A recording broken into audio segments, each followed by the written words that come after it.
Hi everyone, it's the Red Mac, and today I'll be finishing my last video that I abruptly stopped without saying that I was out.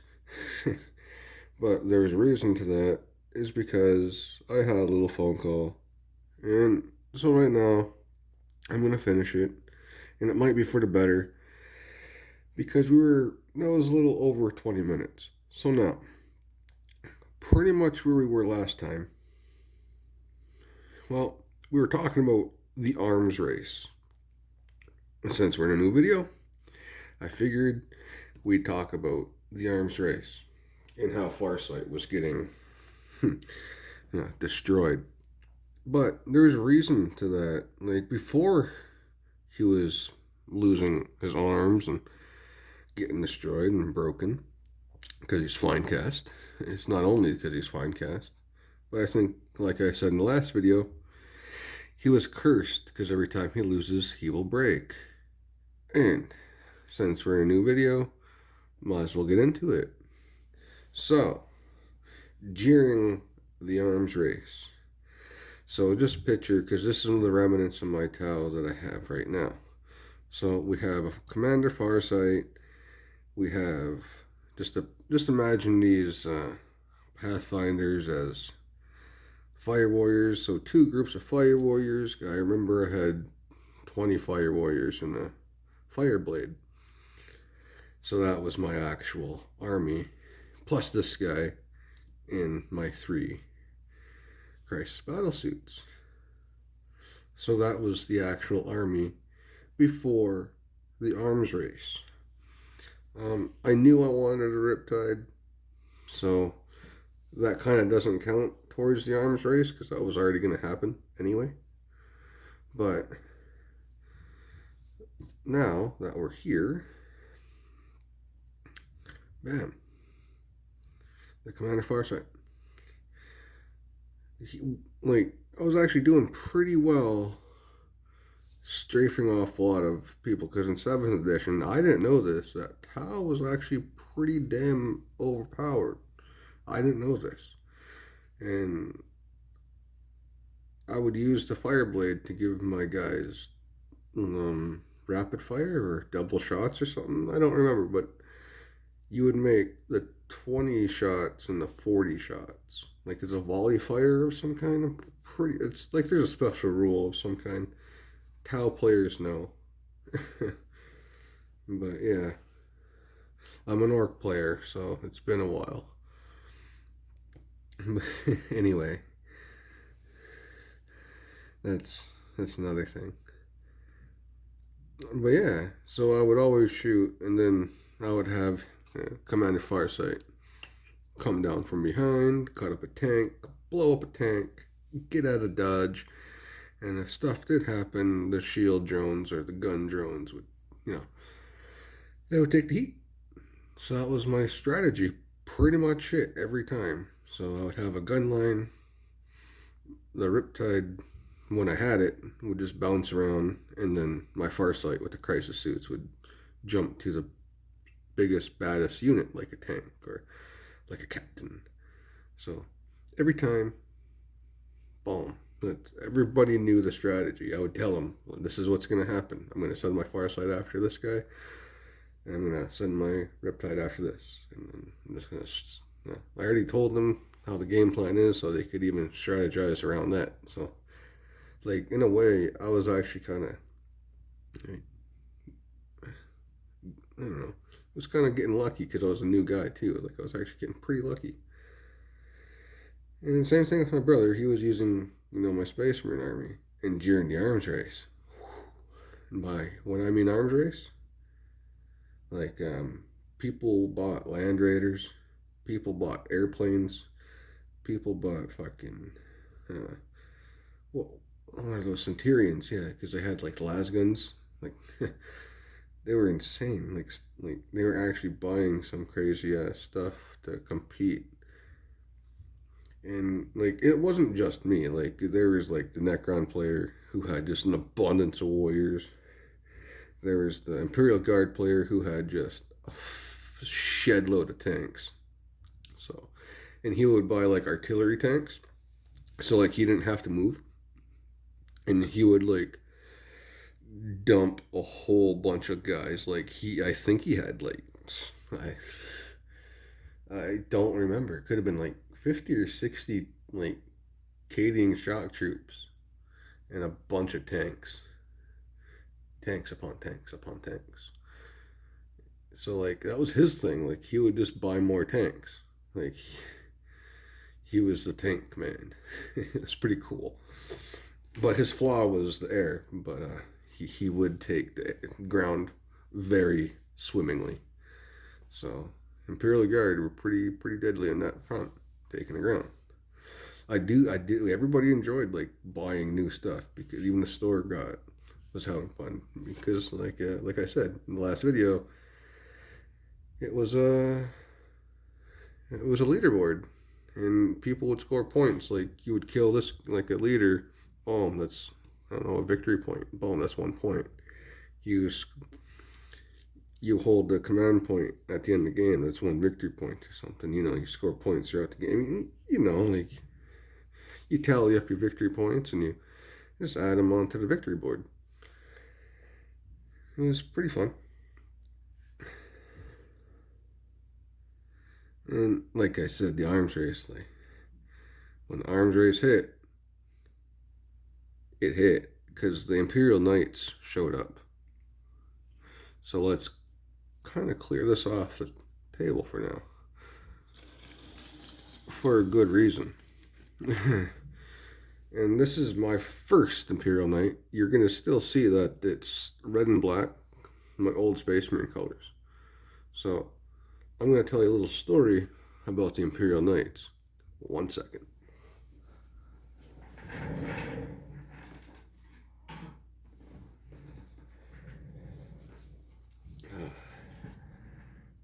Boom. My Imperial Knight. As you can see, it's the red and black colors of my original Space Marines. And I originally wasn't going to buy this, but actually, I lied. I've always wanted to buy one, but I didn't want to, like, to actually buy one, to use one. I just wanted to buy one to paint one. So, I keep talking about this arms race. Well, this here, well, is the arms race. The Imperial Knight was the arms race. Because they were brand new in 7th edition. They were like brand new. They were the new hotness. They were like the new goods. So, you know, everybody's buying like dreadnoughts. Everybody's buying Centurions. Everyone buying like more like Space Marine, Tackle Marines, Captains. Well, you know, just bikes. You know, just basic stuff. You know, playing at home, playing at the store, tallying up points, you know. By this time, like a lot of people were actually into the game. Like people actually knew how to play. Everyone was having fun. Even my brother was enjoying it. So like we were all kicking ass. We were all kick, you know. And then I come in the store one day after school, or it may have been during lunchtime, and I skipped. I don't know. I don't remember because it was still high school days. Anyway, I do remember walking in, and the store owner's brother playing the Space Marines, and the Imperial Guard player, the guy who I was talking about, who had tanks upon tanks upon tanks. Well, he was probably the more like guy who had more cash, like just to spend for fun.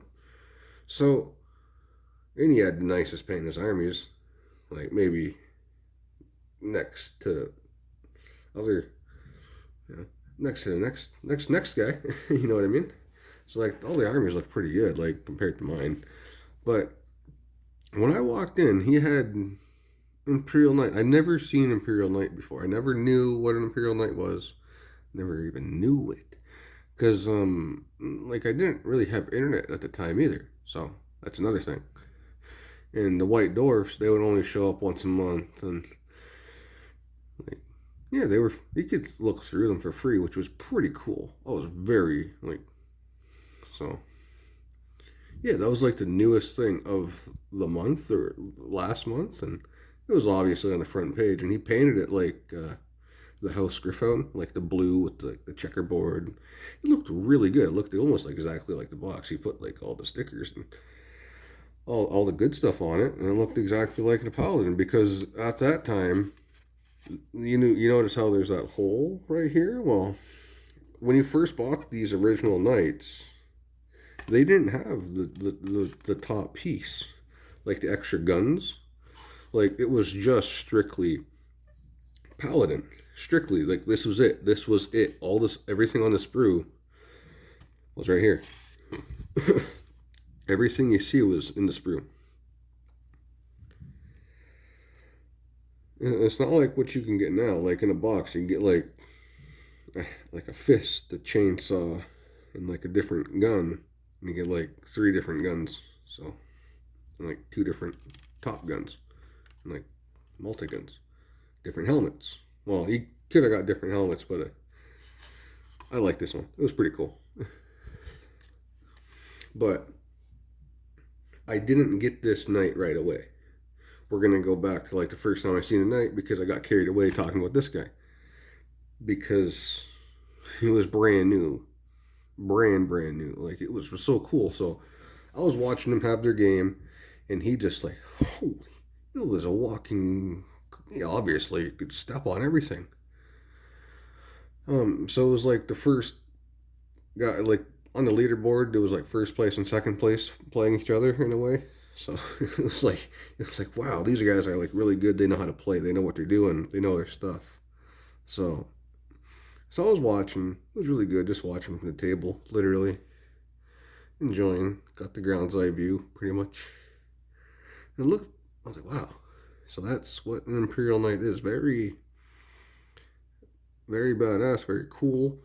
Very big model because you gotta imagine um like your average guy is like space marine, so hopefully we could get this guy in the frame here. So like you know what I mean. When you're used to like basic space marines and then you walk into a store and a 6 by 4 foot table and you see this thing just standing in the corner walking its way towards a group of tanks and a group of space marines just literally shooting the tank and then stepping on the space marines. It was nuts. It was very nuts. Like you gotta think, like some of like the biggest items we had were like the Land Raider. Like the Land Raider was big, but I didn't own the Land Raider. So every time I seen someone with a Land Raider, that was pretty impressive too. Because I've always wanted a Land Raider. Now that thing would like shred. Because it would have like all the like the big bolters on it. He didn't get like the las cannon one. He got the bolter one. So he would like kill a bunch of infantry because a lot of people would buy infantry models. So you would see a lot of infantry on the field. So that was really cool. I like seeing a lot of infantry, and then all of a sudden, boom! What the hell is that? Like that's an Imperial Knight. And so I watched it. It was badass, very. So I had to play a game against them. Like it wasn't obviously that day. Like but I knew we were gonna have a game sometime because I was like, don't like to brag, but I think I was like in the top 5 on the leaderboard at this time. So I was like, not bad. I just wanted to throw some dice, get some points. Maybe I kill that Imperial Knight because obviously the other Space Marines couldn't do it. So maybe the Tau can. Let's give it a shot. Like some people would just like run away from that thing. Me, when I first played one of these, I didn't have one yet. I didn't buy one for a while because I was having fun using my Farsight to fight that thing. And the original, like they had a front armor ion shield or side armor ion shield or other side ion shield. So I would always, Tau being Tau, and I would, I would somehow lure him in because by this time I had my Pathfinders, I had my second Riptide, and like the arms race has begun, like war were declared, and yeah, it was very fun. Like everybody was enjoying themselves. It was a very fun rivalry through everybody, but the rivalry started when my Farsight got stepped on. So we're gonna do that. So when I would usually attack from behind. I tried it. I remember this very first time on Farsight. I don't think my Farsight really ever got like broken because this was very stupid on my part. I sent in all my guys Farsight, three three crisis suits and all the drones, shoot everything. I ran in because he had a front facing ion shield, I remember, and I cut him up. I was really hoping I'd kill it. I don't think, obviously, I didn't. And it turned around and killed everybody. And I'm pretty sure Farsight was all by himself, very weak. And it backed up and he stomped again. Yeah. Pretty sure it's like big and stompy, he could stomp twice. So he just. Or he just used a knife and he cut down all my guys and then he stomped. Either way, he killed my Farsight in my 3-man crisis suit in one turn. I was like, oh my god. Oh my god. I was very, not mad, but I was like, wow. Insane. Now that's some tough armor. But I did wound it. I didn't kill it. But my goal now was to kill it. And every time he would bring his army, I asked, did you bring Imperial Knight? Hey, buddy, did you bring your Imperial Knight? Because they're like, how much were they? They're like fucking $180? Nobody had that kind of money. Like, you barely had, like, nobody would even shove out $100 for a start collecting box. Like, you would buy, like, most people would buy their 10-man unit, a tank, or, separately and over time. Like, so it was pretty luxurious to see a Imperial Knight, a knight in shining armor.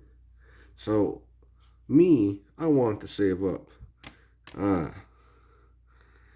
Somehow I was going to kill that knight. Even if I had to get one myself. So, yeah. That's the story of me really getting one. Because over time, like, I would always try. Like, every game when I asked him, do you have your Imperial Knight? Do you have your Imperial Knight? Do you have your Imperial Knight? I would always be like, bro. I would shove him after his Imperial Knight. I would soften up his knight. I learned. Like, I would learn. And I would, obviously, I wouldn't win, or I wouldn't live to tell the tale. But sometimes I would get lucky. Like, my 2 Riptides, I like, eventually I would have a strategy. After dying and dying and dying and dying and dying, Farsight would, like, break, and I had to take him home and glue him, and yeah. Which is very stupid, because sometimes you knock the table, he falls over, he loses his damn arm. How stupid is that? And you know he's going to die. Or if he's on the table and he's about to die and he gets taken out the field and you accidentally drop him, it's like, for fuck's sakes, you broke him. You know what I mean? It's like, yeah, he's basically plastic chalk. It's how I see Finecast. Right. It's definitely not the greatest. So, every time he died, or every time he was about to die, he would break. So he was a very fun model to have, but a very poor paint job. Looking at him now, but he did stand out amongst all the bronze. like all my tower bronze, and he was the only silver. So yeah, that was pretty. That was my stuff. And yes, he did get killed. But when I did get the strategy, I would pincer maneuver his Imperial Knight, because I don't think I had Imperial Knight at the time. I knew I was saving up to get one, so I would figure out ways to kill his Imperial Knight. I think I only killed it like 2 or 3 times, and he would have destroyed my Farsight well over a dozen times. So the joke is that yeah, he does always get stepped on, but he's fearless as hell. Like he's not going to stand down from an Imperial Knight because he's got the potential to cut one down because he's done it before a few times.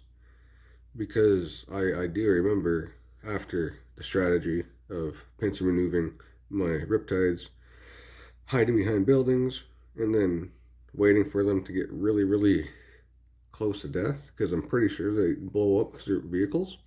So I'd make sure to run at him and fly right at him and blow themselves up. Well, get close enough to get stepped on and blow himself up, and then I'd send the next one at him, blow himself up, and hopefully roll sixes. But yeah, I would shoot everything, missiles, and fight to the death, like just to hold it off and at least chip off one wound every time, and that's just enough. Because once the Riptides are dead, all my crisis suits, my 3 crisis suits, and Farsight come in. Farsight does his Dawn Blade action, and you know they could maneuver, fly, and fly back behind cover. And it was pretty. I don't think you were able to cut through cover, so obviously I was able to hide in cover and be cheeky about that. So I was able to snare him, kill him a few times. But there was a few times where it actually blew up, and Farsight didn't make it. Yeah. But the arms race in that point was very fun. Other people, they wanted air superiority. Like, so some people bought, like, I know the Necron player bought 2 Doom Scythes, so he could just, like, fly around the air. And like, wow, those are pretty deadly as hell. Doom Scythes. Doom in the name with the great big laser beam that cuts through everything. That was very nice. And he would like to fly them and make a X. And he would preferably try to pinpoint your captain or your strongest vehicle and make an X over that vehicle. So that was pretty deadly of him. That was pretty mean. Like, he had fun, and it was very hard to like shoot in the air, and yeah. So we'll get rid of these. So my brother wanted air superiority. He wanted to fight that Doom Scythe player because he would have like the command barge on the bottom, and he had like his Doom Scythe flying in the air. So like, yeah, and then you just have his legion of warriors just walking forward, just dying, getting back up. He was pretty good. So, in a way, I hooked up my brother. Well, my brother and myself with some airplanes. I did sell one of the 3, but I will show you them right now.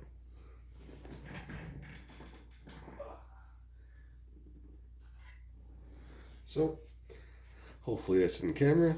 Yeah, it's the bigger one. And at the time, it was red and black, like everything else. Like the Imperial Knight you just seen. Like the Imperial Knight is pretty much the blown up version of what my Space Marines look like. So, gives you guys the idea.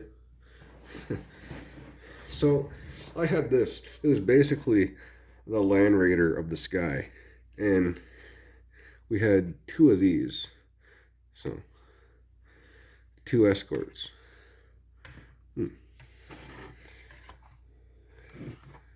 I'll put those right there for you. So if you notice, I don't have a second escort because I sold it to my buddy, the Blood Angels player. So now he's got himself one, you know, eye in the sky.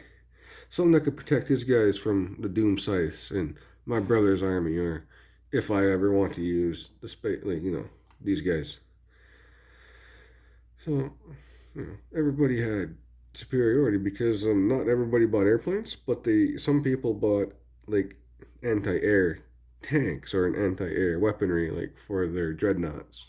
Like, so that was still pretty cool, and they would easily take down the airplanes, easy.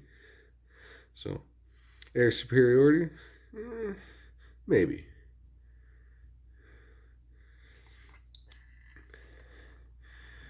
but I do have to say it was fun. But over time, um, people got really, really aggressive towards the end, and then so like people would buy like the good stuff, and then like me, I bought myself an Imperial Knight.